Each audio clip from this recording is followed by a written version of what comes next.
आज यहाँ उपस्थित हुनुभएका सम्पूर्ण पत्रकारज्यूहरू र अन्य साथीभाइहरू, हाम्रो प्रमुख अतिथिज्यू पनि हुनुहुन्छ। आज राष्ट्रिय कलाकार हिरालाल भुजेलज्यू कृषि अभियन्ता पनि हुनुहुन्छ। आज हामीले यहाँ अकस्मात एउटा पत्रकार सम्मेलन गर्न गइरहेका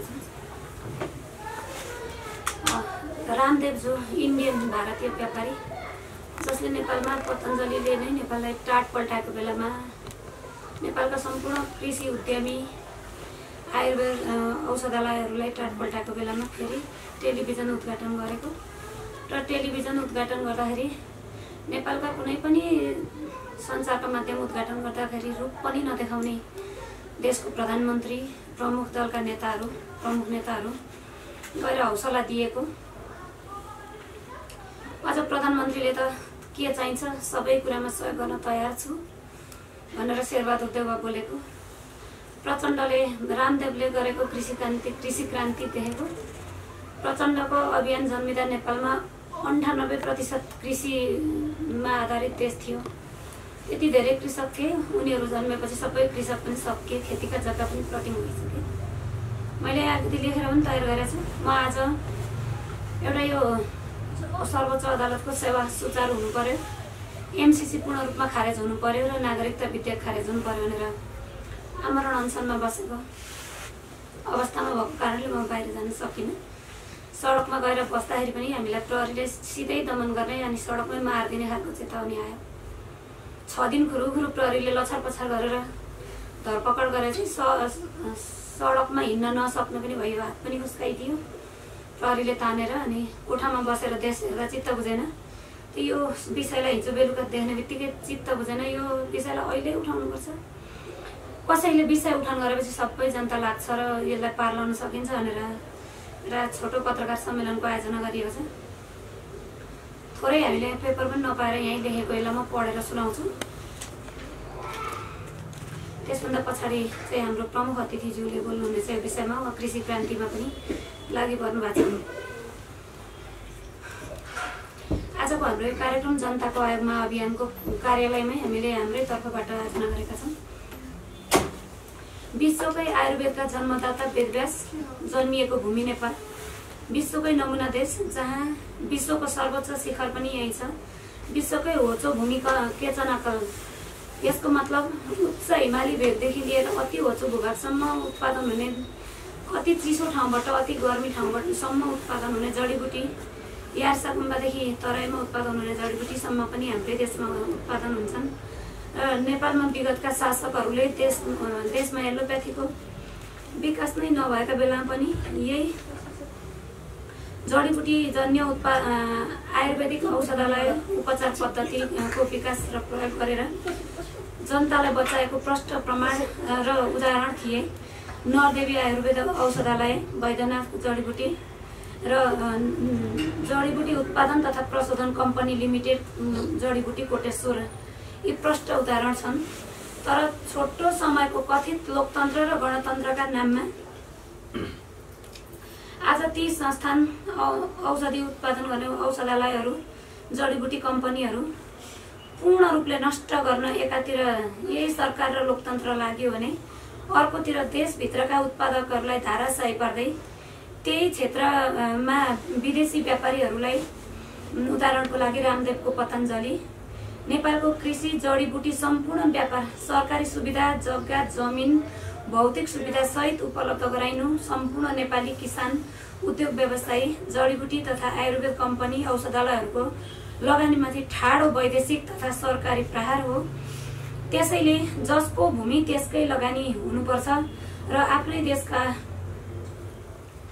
उद्यमकर्मी, आयुर्वेद उत्पादक, किसान वर्गहरूलाई बचाउनुपर्छ भन्ने एउटा सन्देश तथा रामदेवको पतञ्जलिका उत्पादित सामानहरू मात्रै नभएर विदेशी गिरोहले खोलिने र सञ्चालन गरिने सञ्चारका माध्यम, देशको गोपनीयता, गोप्य सूचना आउट गराउन र देशवासीको लगानीमा स्थापित सञ्चारका माध्यमहरू, टेलिभिजनहरू, युट्युबहरू लगायत सबै सञ्चार माध्यमहरूलाई धाराशाही पार्दै लैजाने हुनाले अहिले नेपालमा सञ्चालित रामदेव साधुको पतञ्जलि व्यापार र टेलिभिजन जोगीको भेषमा डाकुको रूपमा प्रवेश गरेको तथ्य भएकोले यसले आयुर्वेद क्षेत्रलाई मात्रै नभएर देशको राजनैतिक, आर्थिक, व्यापारिक, औद्योगिक, सञ्चार क्षेत्र सम्पूर्ण जगतलाई प्यारालाइसिस गराई नेपाल नै ध्वस्त पार्ने मुख्य खेल हो भन्ने ठम्म्याइरहेको छ। यति मात्र नभई विगतमै रामदेवले रु 600 अर्ब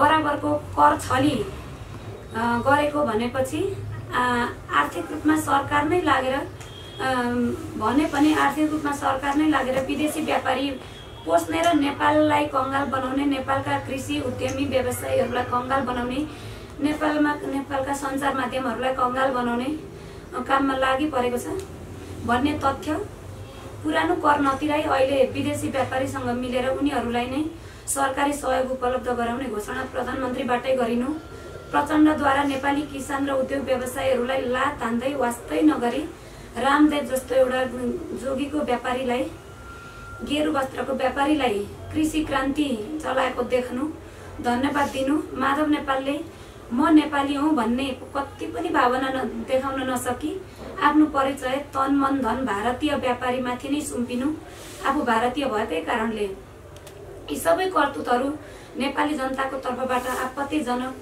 घृणित, निन्दनीय साथै खेदजनक छन्। अझ अर्को कुरा, रामदेवका सर्फ र साबुनले बढी केमिकल प्रयोग भएको कारण प्रयोगकर्ताहरूको हातखुट्टाको छाला खाएको तथ्यहरू 2 वर्ष पहिले पनि सार्वजनिक भइसकेपछि पनि अनुगमन, अनुसन्धान तथा कारबाहीमा नलगी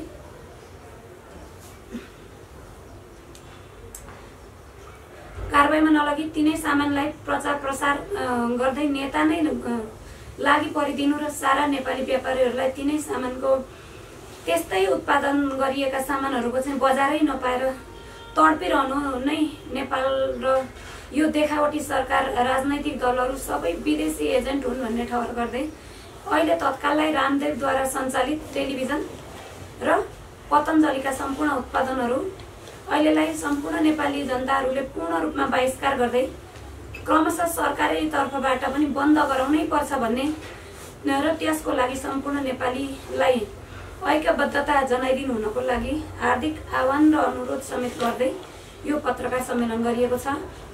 आयोजक जनताको आयोग महाअभियान। मैले यति पढेर सुनाउँदै अब यस्ता विदेशी गिरोहले चाहिँ नेपालमा प्रवेश गर्नु भने नेपालको सम्पूर्ण जडीबुटी उनीहरूले निःशुल्क रूपमा लिएर नेपाली जनतालाई उनीहरूको उत्पादन नेपालीलाई नै व्यापार गर्ने र नेपालको पैसा जति लाने, नेपाललाई कंगाल बनाउने यो गिरोहलाई रोक्नै पर्छ।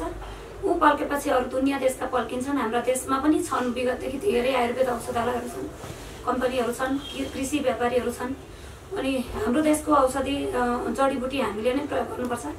पैसा कमाइन्छ भने हामीले नै लगानी गरेर हामीले नै कमाउनुपर्छ। त्यस्ता व्यक्तिहरू हाम्रो देशमा पनि हुनुहुन्छ भनेर पक्कै पनि रामदेवको अहिलेको नेपालमा रामदेवले ल्याएको गतिविधिले अब हिरालाल ज्यूले रोजगार दिनुभएका 55,000 पनि त्यसै लड्नेछन्, त्यसै मर्नेछन्। ठुलो व्यापार, ठुलो विज्ञापन सरकारले साथ दिएपछि, नेपाली व्यापारीहरूलाई बजार नदिएपछि त्यसै पनि नेपाली व्यापारीहरू धराशायी भएर जानुपर्छ। त्यसका लागि अहिले हामीले यति सचेत रहनुपर्छ कि अब ती 55,000 युवा युवतीले गरी खायौँ भनेर सुरु गर्दै गरेको व्यापार उनीहरूको बजार छैन अहिले काठमाडौँमा। तर रामदेवको विज्ञापन प्रधानमन्त्रीले आएर गरेछ। सबै सामान प्रोडक्ट एउटै हुन्, साबुन सरफ उत्पादन गर्नेहरू। अहिले नेपालमा जे जति बजारमा उत्पादन हुन्छन् टोटल सामान रामदेवले उत्पादन गरेका छन्। नेपालीहरू कहाँ जाने, अब के गर्ने? यसका लागि हामीले शक्तिशाली कदम चाल्नै पर्छ। विदेशबाट आउने सामानलाई पहिले सरकारलाई अब हामी जनताको आयोगको माध्यमबाटै आह्वान गर्छौँ, नेपालमा उत्पादन हुने सामान विदेशी ल्याउन नदिए भनेर। त्यसभन्दा पछाडि लागेन भने हामी बाटामा सबैतिरबाट आक्रमणकारी जत्था बनाउँछौँ अनि विदेशी सामानहरूलाई ट्रकमा आगो लगाइदिने त्यो तरिकाको अब अपनाउँछौँ। विगतमा देख्नु भएको छ, चितवनमा 15 लाख ऋण गरेर एउटा किसानले काउली र बन्दा रोप्दाखेरि डोजर चल्यो, तर काठमाडौँ र चितवन देशैभरिको तरकारी मन्डीमा नेपालको तरकारी बिक्दैन। हेर्नु, सबै इन्डियन मात्रै तरकारी हुन्छ, इन्डियन मात्रै फलफुल हुन्छ। नेपाली फलफुल हुम्ला जुम्लामा स्याउ कुहिन्छ, कोरिया र तिब्बतको स्याउ यहाँ हुन्छ, इन्डियाको हुन्छ है। यो कुरालाई हामीले अब कहिलेसम्म रमिताएर बिल्कुल यो अहिलेको यो मौकाबाट अब हामीले सहनु हुँदैन, बढी सयौँ। अब सबै पार्टी कार्यकर्ताहरूले पनि पार्टी नभनिकन जनताको आयोगमा आउनुहोस्, यो काम हामीले गर्नै पर्छ। देश कङ्गाल पारेर पार्टी बोकेर विदेशीले पालेका एजेन्ट नेता बोकेर केही काम छैन। भोलि नेताले देश छोडेर जान्छन्, हामी कहाँ जाने है। यो विषयमा अब एकदमै छोटो भनाइ राखिदिनु हुन लक्ष्मी अधिकारीज्यूलाई यहाँनिर हामीले सबै कुरा हामी सबैलाई थाहा भइसक्यो। अब जहाँसम्म लाग्छ सबै नेपालीहरूलाई जो पनि अलिकति सचेत हुन चाहनुहुन्छ उहाँहरू सबैलाई सबै कुरा थाहा भइसकेको छ। धेरै वर्ष भयो, धेरै भइसक्यो अभियानकर्ताहरूले नि बोल्न थाल्नु भएको, तपाईँ हामीहरूलाई उठाउन थाल्नु भएको धेरै भइसक्यो। अब धेरै कुरा थाहा भइसक्यो। अब पनि हामी चुप लागेर बस्न मिल्छ कि मिल्दैन हामीले सोचौँ है। जसको पछि लागेर जसलाई हामीले देश त्यो उनीहरूले के गरे, हामीले कस्तो मान्छेलाई सुन्थ्यौँ, उनीहरूले के गर्यो, त्यो सबै बुझिसकेपछि पनि अब हामी चुप लागेर बस्न मिल्छ कि मिल्दैन? हाम्रो कर्तव्य के हो? चुप लागेर बस्ने हाम्रो कर्तव्य हो कि हामीले गल्ती गरिसकेपछि हामीले त्यसको सच्याउनको लागि गर्नु हाम्रो कर्तव्य हो? हामीले सच्याउन के गर्नुपर्छ त्यो सबैले सोचौँ। यो अहिले जुन रामदेवको अहिले पछिल्लो रामदेवको ले जे गर्न खोज्नु भएको छ त्यो त सबैतिर छ। जहाँसुकै छ यो व्यवस्था रहेसम्म, यो देश हामीलाई जसको हातमा दिउँ उहाँहरूलाई रहेसम्म सधैँ भइरहन्छ। अब हामीले यसलाई कसरी तोड्ने सबैले त्यही सोचौँ र त्यसको लागि सबैजना लागौँ, उठौँ, जागौँ भन्न चाहन्छु। अलिकति कुरा अहिले रामदेव जोगीले पाएको माया ममता हाम्रो देशको सरकारबाट, हाम्रा पार्टी नेता सबै पार्टी नेताबाट रामदेवले पाएको माया ममता, स्नेह, सहयोग नेपालका आजसम्म कुन किसानले, कुन उद्योग व्यवसायीहरूले पाए? सारा किसानहरू देशभरिका पार्टीमा लागेका किसानहरूले पनि अब यो प्रश्न गर्नुहोस्। आज तपाईँलाई प्रचण्डले हिजो रामदेवलाई दिएको माया ममता कुन माओवादीको किसान पार्टीको चाहिँ किसानले पायो पाएन, काङ्ग्रेसको किसान पार्टीको किसानले पायो पाएन, शेरबहादुरले रामदेवलाई दिएको माया र सहयोग। अब तपाईँहरूले अन्तिम फैसला निर्णय र स्मरण गर्नुपर्ने बेला यही भएको छ। योभन्दा पछाडि हाम्रा नेपाली किसानहरूलाई सौताका सन्तानको रूपमा हेरिएको छ। यो कुरा अब सबै किसानले बुझ्नुपर्छ, सबै जडीबुटी उत्पादक कम्पनीहरूले बुझ्नुपर्छ भन्दै योभन्दा पछाडि चाहिँ वीरेन्द्र डङ्गोल सरलाई के यो विषयमा भनाइ राखिदिनु होस् न। म चाहिँ यो हाम्रो जनताको स्वतन्त्र आयोगको म संरक्षक हुँ। जुन हाम्रो दादाजीले चाहिँ जुन अभियान उठाउनु भएको छ, हाम्रो यो जनताको स्वतन्त्र आयोगबाट पुरै समर्थन छ उहाँलाई चाहिँ। जुन हाम्रो पछिल्लो समयमा उहाँले भन्नुभयो निकै कुराहरू पनि उहाँले सुनाउनु भयो, हामीले सुन्यौँ सबै कुराहरू। उहाँले पटक रोडबाट उहाँले चाहिँ नि अब आन्दोलन बस्दाखेरि चाहिँ प्रहरी प्रशासनले हस्तक्षेप गर्दै लाँदै, हुन त प्रहरी प्रशासन होइन सरकारकै हो यो नीति चाहिँ। उहाँले जुन आवाज उठाउनु दिनु जस्तै कि उहाँले अनसनको लागि बस्नुपर्छ। मुख्य हाम्रो एजेन्डा भनेको वास्तविक भन्दा एमसिसीकै हो। एमसिसीको बोर्डमा हामी बोलिरहेको छौँ अहिले होइन। यो एमसिसी राख्दाखेरि पनि धेरै प्रहरी प्रशासन सिडिओ कार्यालयबाट पनि म अस्ति पनि गएँ सिडिओ कार्यालय, उहाँको ठाउँको लागि चाहिँ कहाँनिर दिँदा उपयुक्त हुन्छ भन्ने कुरा हामी छलफल गर्दाखेरि सिडिओ साहब सेक्रेटरी सिडिओ साहब चाहिँ यो म भन्न सक्दिनँ, एमसिसीले चाहिँ तपाईँको ठुलो काण्ड रहेछ भन्ने कुरा हामी फर्काइदिनु भयो। निवेदन पनि हामीसँग दियौँ र अहिलेसम्म पनि खबर उहाँले के पनि गर्नुभएको छ, हामी खबर गर्छौँ, उहाँको ठाउँ पनि दिन्छु भन्नुभएको छ। हाम्रो धेरै ठाउँको लागि पनि राति 12-1 सम्म पनि घुम्यौँ हामी। प्रहरी लाने तपाईँको राति अब 11 बजे उहाँले छोडिदिनु भयो कार्यक्रम गर्दाखेरि हामी राति 8-12-1 सम्म हामी 6-7 जना 10 जना पनि घुम्यौँ हामीले। हुँदा चाहिँ अति नै भइसकेपछि चाहिँ अब तपाईँ अफिसमै बस्नु भने हामी राति नै उहाँले उठाएर ल्याएको थियौँ, यहाँ अफिसमा राख्यौँ। आज 5औं दिन पनि भयो र अहिले जुन यो अब पतञ्जलिको कुरा आयो, रामदेवजीको कुरा आयो होइन, उहाँले भन्नुभयो कि एउटा वस्त्र लगाएर चाहिँ नेपालमा ठुला नेता भनौँ न, प्रधानमन्त्रीदेखि लिएर उहाँले किन यति सम्मानपूर्वक उहाँले नेपाल वेलकम गरी चाहिँ उहाँले त्यो जस्तै टेलिभिजन उद्घाटन गराउने किन गराउनु भयो भन्ने कुरा हामी प्रश्न हाम्रो छ त्यो उहाँलाई। किनभने उहाँभन्दा विज्ञहरू मान्छे हामीसँगै छन् होइन। र पतञ्जलिको विषयमा चाहिँ नि जुन जडीबुटी नेपालमा उत्पादन गरिएको छ त्यो नेपालमा उत्पादन भएको जडीबुटी चाहिँ उहाँलाई हामी किन हस्तान्तरण गर्छौँ त? के हाम्रो नेपालमा नभएकै हो त? के हामी नेपाल यति कमजोर छौँ त? अब हामी आफ्नै जडीबुटी हामी किन बुझ्दैनौँ त? हामी हिँड्छौँ बाटोमा, बाटै पछि पाइली पछि जडीबुटी छ। म प्रायः जसो म बिहान मर्निङ वाक जाँदाखेरि म त्यो जडीबुटी म हरियोदेखि बित्तिकै म टिपेर खान्थेँ केही कुराहरू आफूले जुन उपयुक्त लाग्छ स्वास्थ्यको लागि म टिपेर खान्छु। तर हाम्रो साथीभाइहरूले दाजुभाइहरूले त्यो बुझ्दैन होला। जस्तै कम्मरको दुखाइ छ, हामी त्यो खोलाको किनारमा पाउँछौँ त्यो कम्मरको दुखाइ, ढाडको दुखाइ, त्यो धेरै कुराहरू छन्। हाम्रो जस्तै नेपालमा जडीबुटी संस्थाहरू छन्, हस्पिटल छ, त्यो औषधालय छ, उहाँ चाहिँ किन हामीले नेपाल सरकारले पनि प्रोत्साहन नगर्ने त? हाम्रो जडीबुटीमा छ त्यत्रो अफिस छ, उहाँले त्यत्रो लथालिङ गरेर यही आगो उत्पादन भएको केही जडीबुटी उहाँले हामी किन हस्तान्तरण गर्छौँ त? यी कुराहरूमा हामी धेरै अब नेपाल दाजुभाइ दिदी पनि सोच्नुपर्ने छ। धेरै होला नि यस जडीबुटी काम गर्ने, जस्तै कि हाम्रो असन चोकमा चोकमा छ जडीबुटी काम गर्नेहरू साथीभाइ, उहाँले पनि धेरै सोच्नुपर्ने छ। यसको लागि हामी बुलन्द आवाज उठाउँ, जडीबुटी हामीले किन रोक्छौँ, उहाँले हामी किन हस्तान्तरण गर्छौँ? अब जस्तै कि उहाँले भन्नुभयो यार्सा गुम्बा अहिले वर्ल्डमै फेमसमै छ। यार्सा गुम्बा वान पिसको अहिले 1200-1300 रुपियाँ लिन्छन् भनेदेखि हामी उहाँलाई किन छुट दिने त? त्यो हामीले उत्पादन गरौँ, त्यसले पनि धेरै हाम्रो शरीरको लागि धेरै बलियोको लागि एउटा भनौँ ऊर्जाको लागि उपयोग हुने कुरा हो। त्यो हामी किन त्यसलाई सस्तो मूल्यमा हामी लिएर हामी आफ्नै देशमा नै हामी त्यसलाई प्रत्येक घरमा चाहिँ पुर्याउने, रोगको लागि हरेक रोगको लागि त्यसले क्षमता पनि दिने हो हैन। यी धेरै कुराहरू छन्। यस्ता कुरालाई हामी नेपाल दाजुभाइ धेरै मध्यनजर गरी यसलाई कसरी हामीले चाहिँ संयम गरेर यसलाई चाहिँ उत्थान गर्ने भनेको हामी नेपाली उहाँलाई चाहिँ जुन यो विषयमा काम गर्ने उहाँ सरलाई चाहिँ हामी प्रोत्साहन गरौँ र उहाँसँग पनि हामीले राय सल्लाह लिएर गरौँ। यो जुन पतञ्जलि आयो, मैले त्यो तपाईँको पतञ्जलि रामदेव बाबाजीको उत्पादन मैले एउटा तपाईँको आजभन्दा 4 वर्ष अगाडि हनी किनेको थिएँ। मैले प्रत्यक्ष मैले हनी किनेको थिएँ। त्यो हनी मैले चाहिँ 6 दिनमा चाहिँ त्यो चिनीको उसमा पाएँ कि मैले त्यो बट्टामा, र मैले त्यो फोटो खिचेर चाहिँ नि मैले फेसबुकमा त्यो इन्स्टाग्राममा पनि हालेको थिएँ। मैले साह्रै गाली पनि गर्दा थिएँ र त्यसमा पनि मलाई कति त्यो कम्पनीले पनि मलाई प्रश्न पनि गरेको थियो मलाई, यो तिमी आफैले गरे हामी के हो भन्ने कुरा। मैले त्यो पसलमा किनेको छु त मैले त्यहाँ पनि गएर मैले डिस्कस पनि गरेको थिएँ। मैले त्यो एकान्त कुरा मैले किनेको थिएँ, एउटा होलसेल डिपार्टमेन्टमा गएर किनेको थिएँ होइन। यस्ता कुराहरू हामी धेरै कुराहरू बुझ्नुपर्ने छ। र त्यहाँदेखि मैले पतञ्जलि भन्नेको मैले अनुहार पनि हेरेको छु नि, हेर्दा पनि हेरिदिनु म जे छ हाम्रो नेपालमा उत्पादन भएको कुरालाई युज गरौँ होइन भन्दै म चाहिँ आफ्नो 2 शब्द म यही टुङ्गिया छु।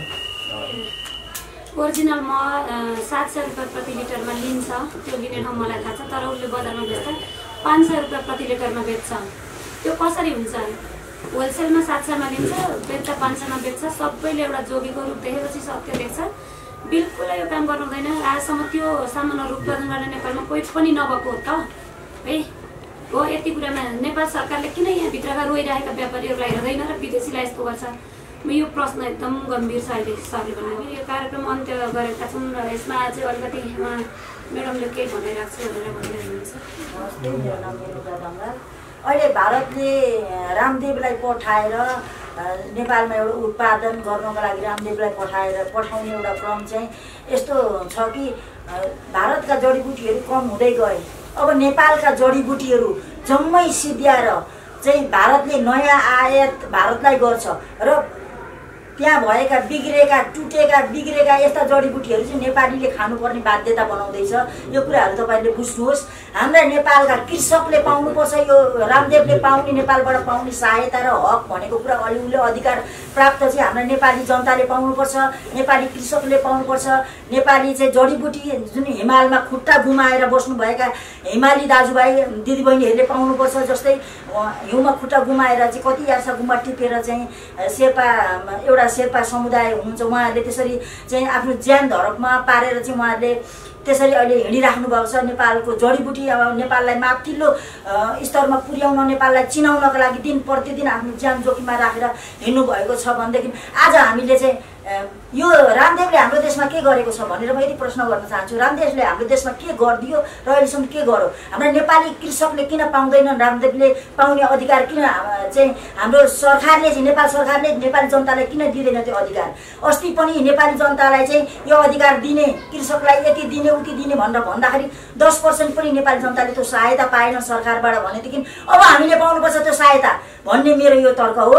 चाहिँ यो जस्तै रामदेवले अहिले गर्नु हुँदैछ नेपालमा चाहिँ नेपाललाई एउटा ध्वस्त पार्ने एउटा उहाँको एउटा ठुलो रणनीति हो र नेपालका कृषकहरूलाई ध्वस्त पार्ने र एउटा नेपालीहरूले कमाएर खाने बाटोलाई निम्न पार्दै नेपालीलाई यति गरिब पार्ने हो योजना उहाँहरूलाई यो रामदेवलाई एउटा योजनाबद्ध पठाइएको चाहिँ म यसरी भन्न चाहन्छु। यो चाहिँ नहोस् र नेपाली दाजुभाइ दिदीबहिनीहरूले विश्वबाट हेरिराख्नु भएको छ भने, विश्वभरबाट हेरिराख्नु भएको छ, नेपालबाट हेरिराख्नु भएको छ भने पनि नेपाली दाजुभाइ दिदीबहिनीहरूले आफ्नो आत्मनिर्भर र आफ्नै देशमा निर्भर गर्न सिक्नुपर्छ भन्ने म यति मेरो भनाइ राख्दै समाप्त गर्न चाहन्छु। धन्यवाद।